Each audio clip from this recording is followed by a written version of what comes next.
Okay,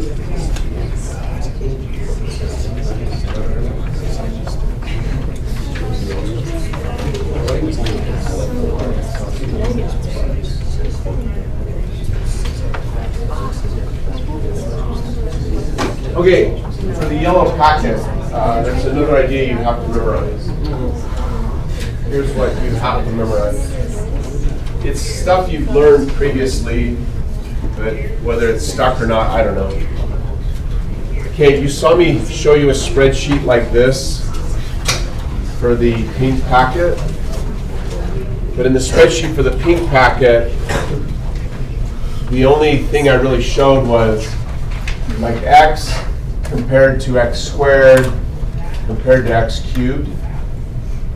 We've talked about that. That's what we talked about in the pink when we're comparing terms that add. And we noticed that, hey, if you're comparing x to x squared to x cubed, if x is not very large, they all kind of have relatively similar importance. But as x gets bigger,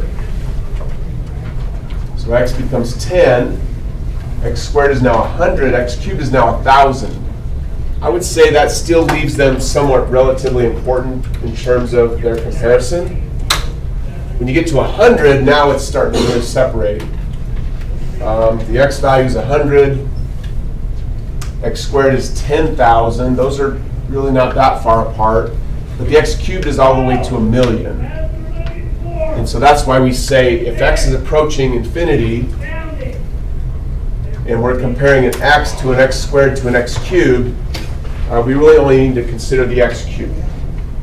And in the same logic, if x is approaching negative infinity, and we're comparing x to x squared to x cubed, once x starts to get even a little bit large, really it's the x cubed that will dominate completely when they're being added.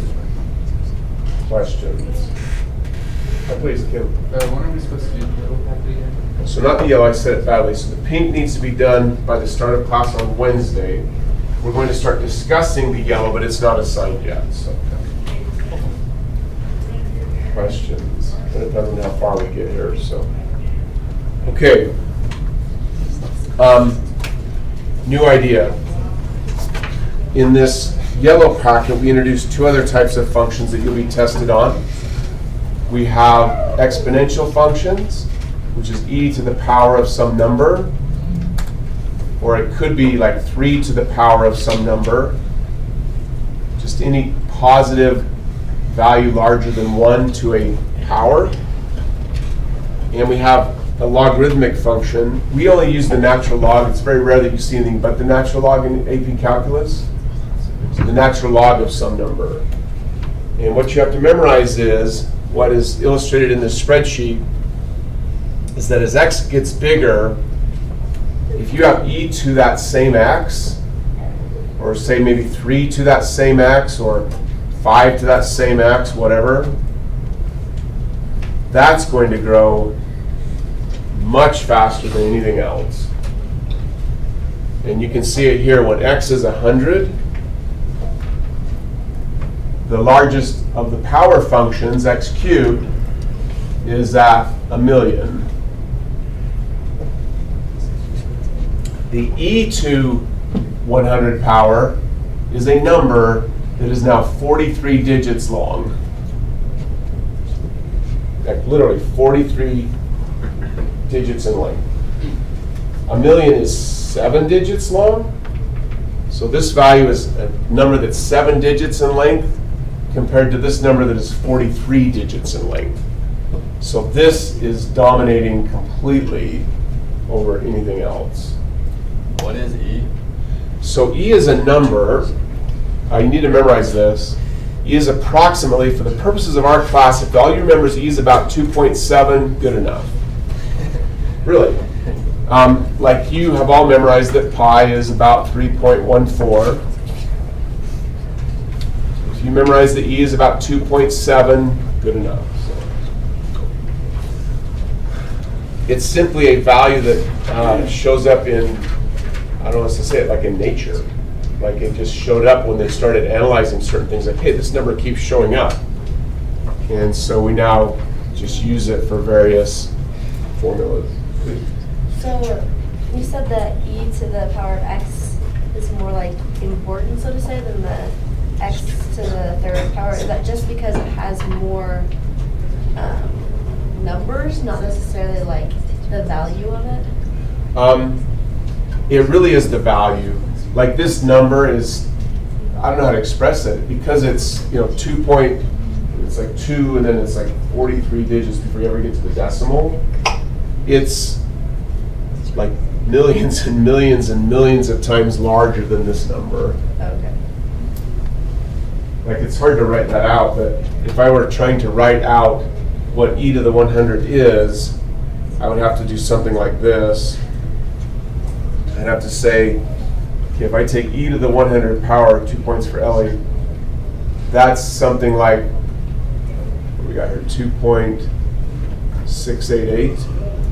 So it's like 2, 6, 8, 8, and then there'd be a whole bunch of numbers I don't know what they are, I don't have it memorized, so I'll just pretend 5, 8, 0, 9. I got to keep going until I get 43 digits. Keep going. No. And then I hit dot. Gotcha. Yeah, does that kind of help a little bit? Yeah, I think I just Can I do it then? was seeing No, the 2 thank you. points. I was just seeing the 2.6, and then I was thinking of 1 million, and I was like, how is that? Gotcha. But Yeah, then the I wasn't decimal thinking throws a about message that. out for sure. Anybody else? Please. So when you say E is 2.7, but if you did 2.7 to the power of, like 2.7 to the power of x, it's not the same as E, is it? It's dang close. Oh, really? Yeah, really close. Because that's all E really is. It's just a number. So if I take 2.7, you can try it on a calculator. Yeah. If you take e to the, now if you go e to 100, your calculator's not going to go very far. Sure. Like it's too big of a number. But if you say e to the 5, you'll get a decimal.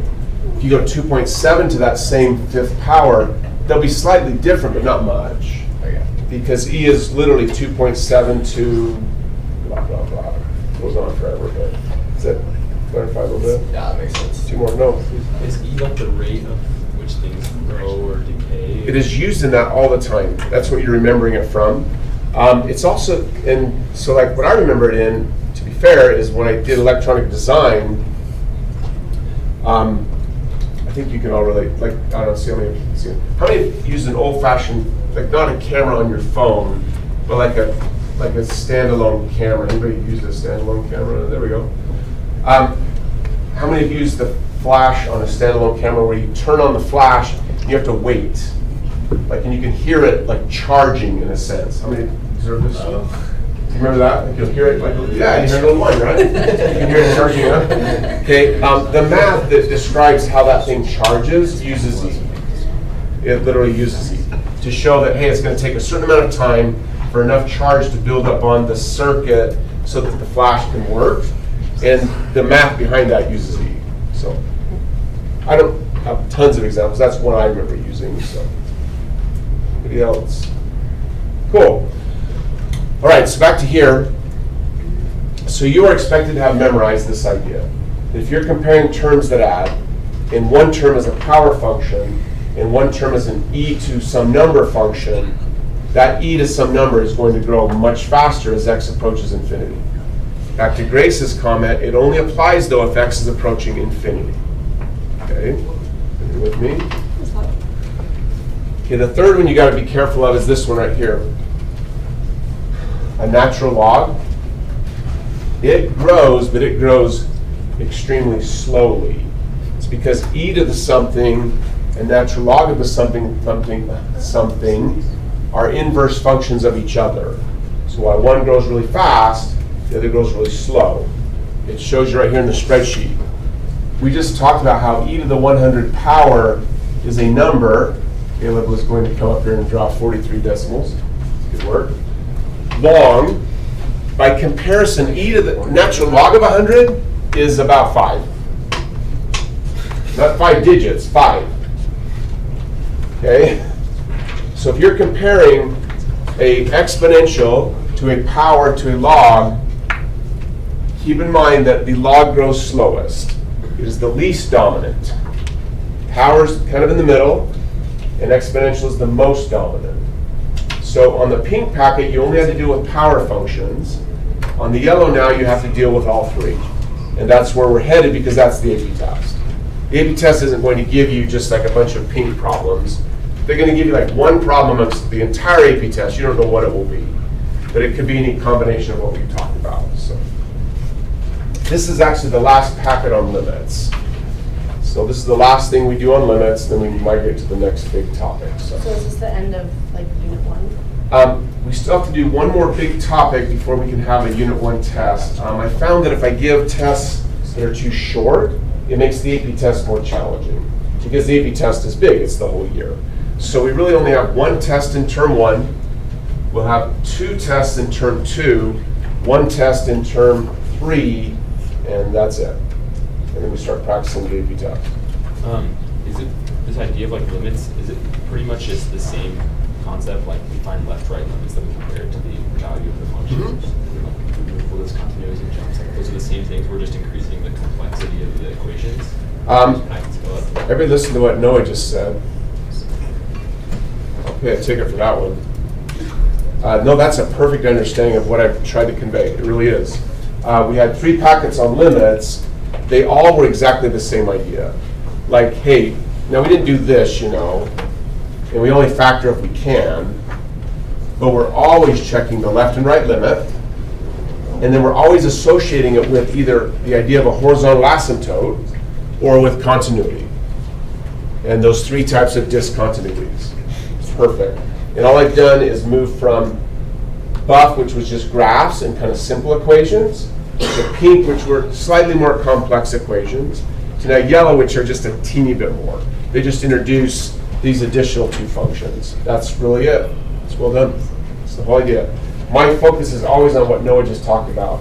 Like I'm always looking to say, how can I give you like one big idea and get you really good at that big idea, and then you can apply it to whatever. So, there we go. Sweet. So here we go. Let's do number 1 in the yellow.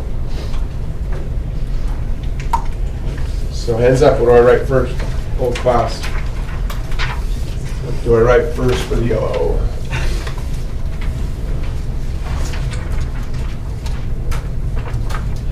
Here we go.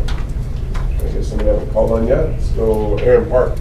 Limit of graph of x, and then x going to infinity. Nicely done.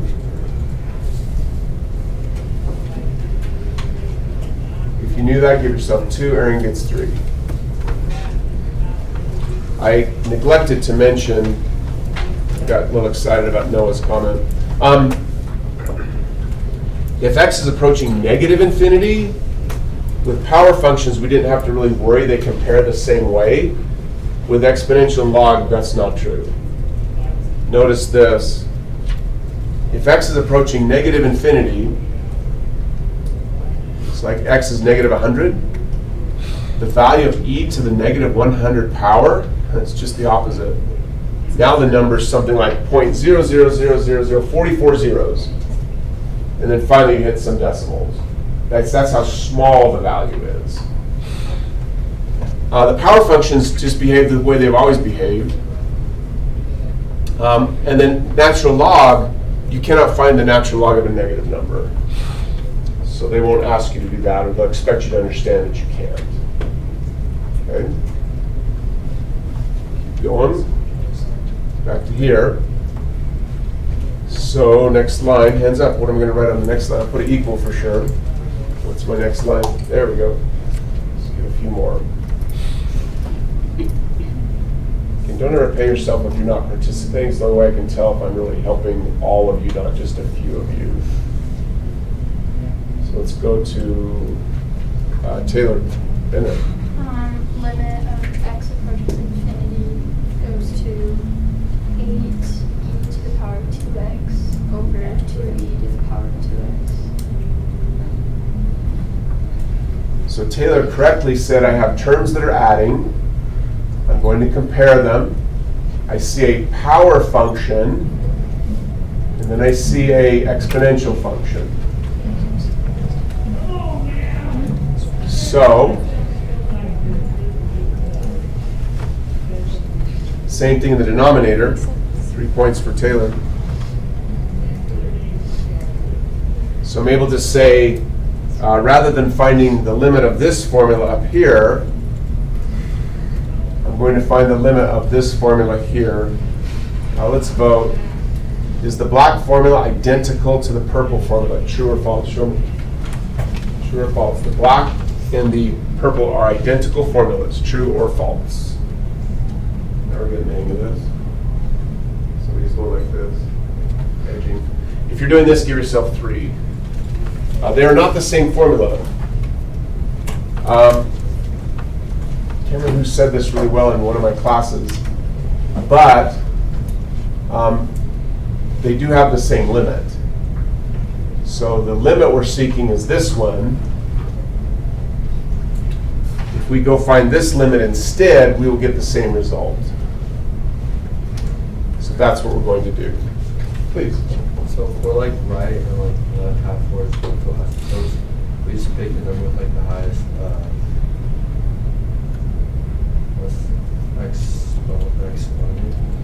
exponent. I can't really say yes to that. It depends on what I'm looking at. In this case, I was looking at several things. 3 points for Aaron for a good question. I was trying to compare terms they're adding because I am finding a limit as x approaches infinity. I know I'm finding a limit as x approaches infinity because they asked me to find the right half horizontal asymptote. So that's also going through my mind. I say, okay, here are my 2 terms. I have 2x being added to 8e to the 2x. And I say that 2x is a power function, so it will grow. Don't worry about the 8. I've got e raised to the 2 times a number. And this number here is going to get bigger and bigger and bigger. Therefore, this will become extremely large compared to anything else. So that's why I decided that it was the dominant term. The 8 has to stay with it because it's a factor. Can I help a little? Yeah. Anybody else? Cool. Next thing I'm going to do is just write out my factors separately. So let's move this out of the way. So I now write this is equal to the limit as x approaches infinity. Let's say I can go 8 over 2. Then I have e to the 2x divided by e to the 2x. And now they're throwing a trick question at you. It doesn't really affect this problem, but it will affect future problems.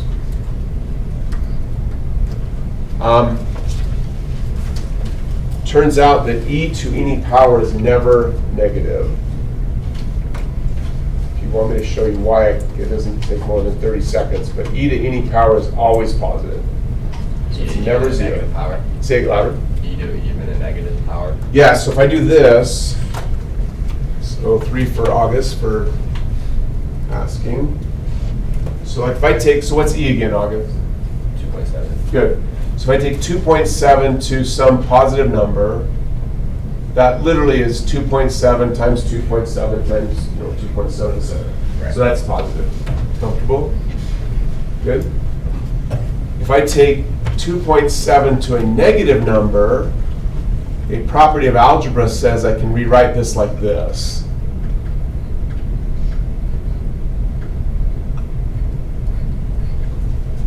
Oh, that's right. So it just gets It gets really small, right. but it stays positive because this is growing very fast. This will grow very fast, but 1 over would be very, very small, but still positive. Right. And then if I have e to the 0 power, any positive number to the 0 power is just 1. So e to any exponent will never be negative, and it will never equal 0. Always positive. You need to memorize that. It's going to come up again, like frequently throughout the year. Questions? Cool. So yellow box here can never equal 0. So yellow box is always 1, no exceptions. It's just 1. No matter what x I pick, that's 1. So as x gets close to infinity, this whole thing's going to get close to 8 over 2. you dare reduce, it would be 4. If you want to leave it as 8/2, that's fine. So we have discovered that this particular function does have a right half horizontal asymptote. So my conclusion would look something like this. Let's get this out of the way.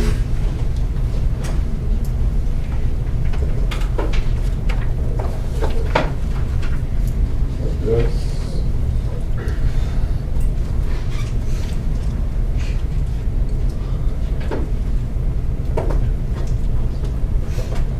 Would you have to clarify that,